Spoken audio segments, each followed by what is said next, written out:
আপনারা সকলে কেমন আছেন? আশা করি সকলে ভালো আছেন। আমি সুপর্ণা আপনাদের কাছে নিয়ে চলে এসেছি আবারও এক নতুন নিউজ।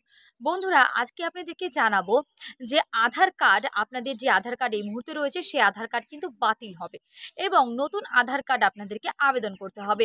কোথা থেকে আবেদন করবেন সমস্তটাই জানাবো। তার জন্য ভিডিওটি স্কিপ করবেন না, প্রথম থেকে শেষ পর্যন্ত দেখতে থাকুন। ভিডিওটি ভালো লাগলে অবশ্যই একটা লাইক করবেন, সাবস্ক্রাইব করে চ্যানেলটির পাশে থাকবেন। নিত্য রকম আপডেট ভিডিও পাওয়ার জন্য পাশে থাকা বেল আইকনটি অন করে রাখবেন। আপনাদেরকে জানাবো যে আধার কার্ড আপনাদেরকে আমি স্ক্রিনের মাধ্যমে অবশ্যই দেখাবো।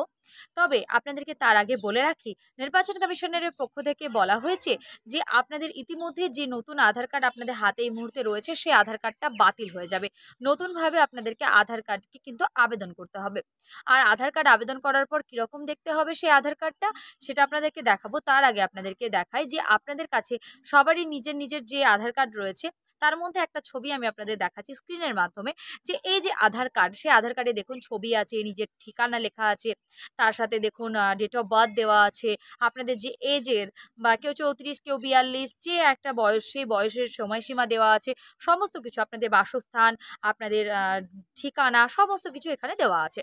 কিন্তু যে নতুন আধার কার্ড আসতে চলেছে সেখানে কিছুই দেওয়া থাকবে না। তাহলে কি থাকবে দেখাচ্ছি আপনাদেরকে। তার আগে বলি যে আপনাদের যে নতুন আধার কার্ড থাকবে সেই আধার কার্ডে একমাত্র থাকবে আপনাদের একটা ছবি এবং তার সাথে থাকবে একটা কিউআর কোড।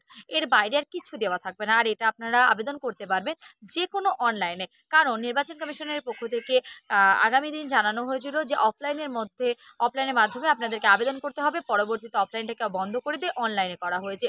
যেহেতু অনেকগুলো কার্ড আর আধার কার্ড এমন একটা নথি যেটা ছোট বয়স থেকে বৃদ্ধ বয়স পর্যন্ত প্রত্যেকেরই এই আধার কার্ডটা একটা প্রয়োজনীয় নথি। তাই সকলেরই আধার কার্ডটা থাকবে এবং প্রত্যেকের জন্য আধার কার্ডটা খুবই প্রয়োজনীয়।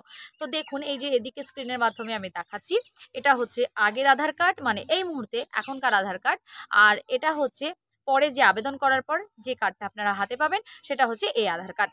এবং আপনাদেরকে আরও একটা কথা জানাই, দেখুন এখানে ছবি দেওয়া আছে এবং তার সাথে একটা কিউআর কোড লেখা আছে। এবারে এই যে কিউআর কোডটা, এই কিউআর কোডে স্ক্যান করলেই একমাত্র কিন্তু সমস্ত আপনাদের ঠিকানা সবকিছু, কথার কথা বোঝাচ্ছি, হয়তো কেউ বার্ধক্য ভাতা করবেন। এবার বার্ধক্য ভাতা করার জন্য যে আধিকারিক করবে এই কাজটা, সেই আধিকারিক একমাত্র এই আধার কার্ডের কিউআর কোডটাকে স্ক্যান করে কাজটা করে নিয়ে পরবর্তীতে সেই মানে আধারের যে অ্যাপটা সেটা আর সে আর কাজ করতে পারবে না। মানে এক কথায় ভুয়ো কোনো কাজ আর এই আধার কার্ড নিয়ে হবে না।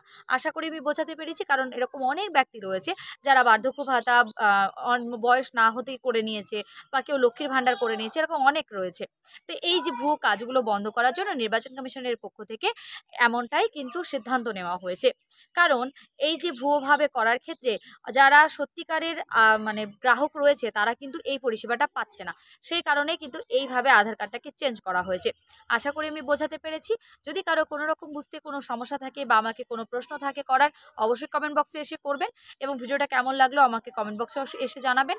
দেখা হচ্ছে নেক্সট কোনো ভিডিওতে। ততক্ষণ সুস্থ থাকবেন, ভালো থাকবেন। আজকে এই পর্যন্তই।